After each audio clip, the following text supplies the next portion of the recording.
Hey, and welcome to another Tea Break Coach. Today I wanted to talk to you about another one of the postcards from our Bricks 6. So these are 6 insightful cards that form part of our Cornerstones programme. So these are the foundations for great people management, and they're especially for anyone leading a team for the first time.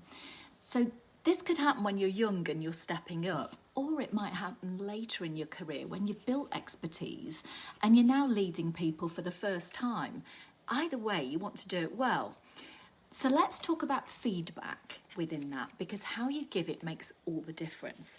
Now, we know from the Corporate Executive Board research, that's one of our cards here on the secret to effective performance, and we know that real-time feedback from someone you trust is essential for both the individual to develop and for the organisational's performance.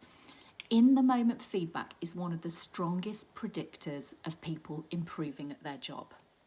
But of course that only works, and that's only true, if the feedback is safe to hear. If we trigger someone's threat response, their prefrontal cortex, that's the bit of the brain that processes and learns, quite literally shuts down. So it's one thing to give feedback, but another thing entirely for somebody to hear it and be able to use it. And that's why we created the SAFE model.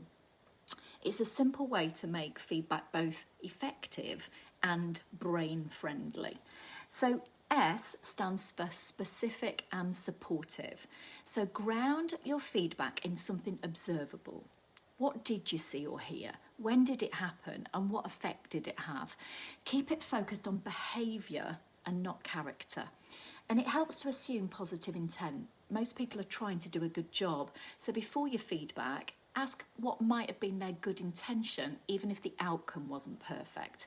And that keeps your mind calm and constructive.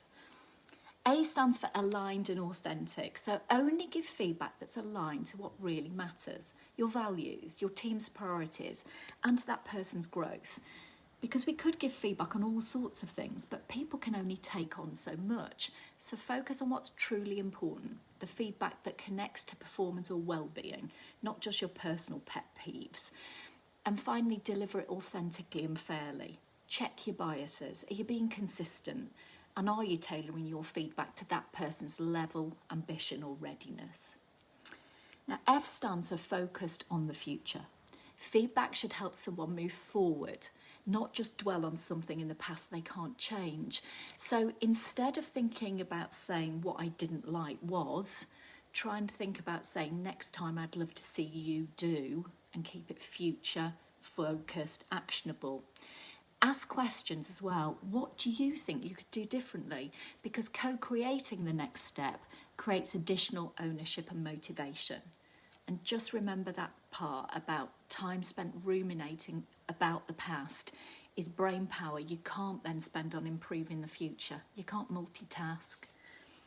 And finally, emotionally intelligent. Before you give feedback, check in with yourself. Are you calm? Are you giving it for the right reasons? Are you ready to listen to their response? Pick the right time and place. Balance feeding back straight away with managing your tone, managing yourself, and being empathetic to how it might land. Anything you've read on emotional intelligence starts with self-awareness, so knowing your own state before you act is important. If you're angry or rushed, it's better to just pause for a minute and breathe rather than blurt out something in the heat of the moment. Because when feedback feels safe, the brain stays open. People hear it, they can remember it, and most importantly, act upon it. And that's where the real performance magic happens. So that's our safe mode that's part of the secret. It's specific and supportive, aligned and authentic, focused on the future, and emotionally intelligent. It's not bloody rocket science, but is some pretty cool neuroscience. See you soon.